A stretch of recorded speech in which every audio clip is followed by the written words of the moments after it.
नमः शंभवाय च मयो भवाय च नमः शंकराय च मयस्कराय च नमः शिवाय च शिवतराय च। प्यारे मित्रों, जय श्री राम, जय माता दी। मित्रों, आज हम आपसे आगे की कथा की ओर चर्चाएं करें तो बंधन और मोक्ष क्या है।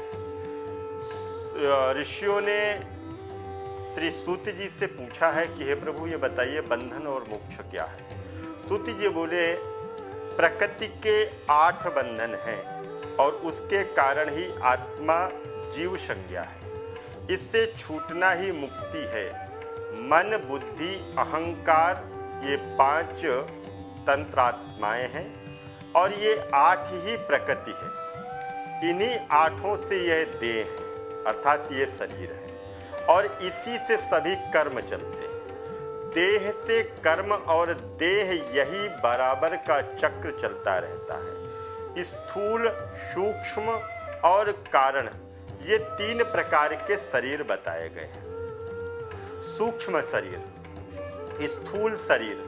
और स्थूल शरीर क्या होता है? व्यापार करता है, सूक्ष्म इंद्रियों का भोग करता है। कारण शरीर क्या होता है? ये आत्मा के उपयोग के लिए होता है।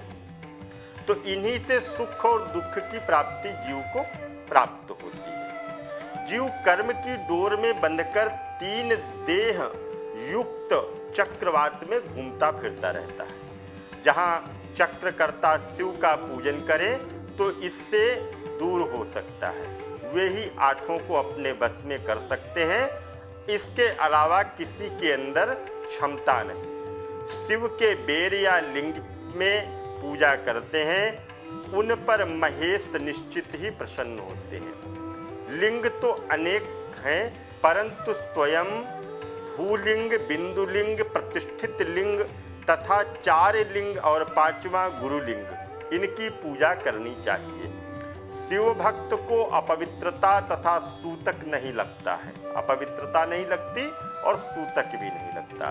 प्रथम गणेश का पूजन करके शिव का पूजन नित्य करना चाहिए। शिव पूजन से दैहिक, दैविक, भौतिक त्रिताप शांत हो जाते हैं। महर्षि बोले कि हे सूत जी, आप धन्य हैं, आपने लिंग की महिमा को मुझे समझाया।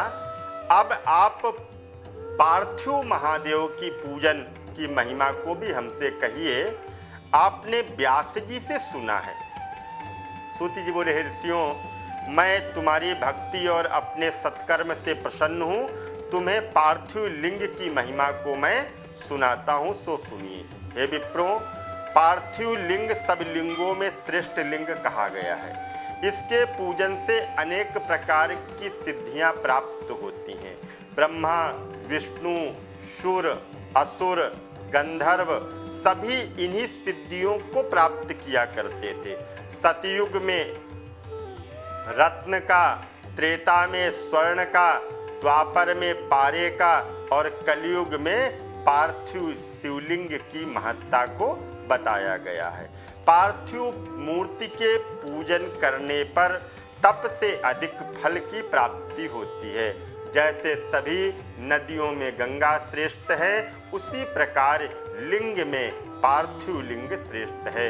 मंत्रों में ओमकार महान है, वर्णों में ब्राह्मण श्रेष्ठ है, पुराणों में जैसे अनेक शास्त्र श्रेष्ठ है, पुरियों में काशी श्रेष्ठ है, व्रतों में शिवरात्रि पर्व श्रेष्ठ है, शक्तियों में शक्ति शिव शक्ति श्रेष्ठ है। इसी प्रकार लिंगों में पार्थिव लिंग सर्वश्रेष्ठ है। जो पार्थिव लिंग बना करके नित्य जीवन पर्यंत पूजा करता है, वह शिवलोक का भागी होता है। जो ब्राह्मण होकर पार्थिव पूजन नहीं करता, वह दारुण सूल नामक नरक की ओर जाता है। अतः कोई भी लिंग हो, उसे अच्छी तरह से विधिवत पूजा करनी चाहिए। सूत जी बोले, अब वैदिक भक्ति पूर्वक पवित्र पूजन को कहता हूँ।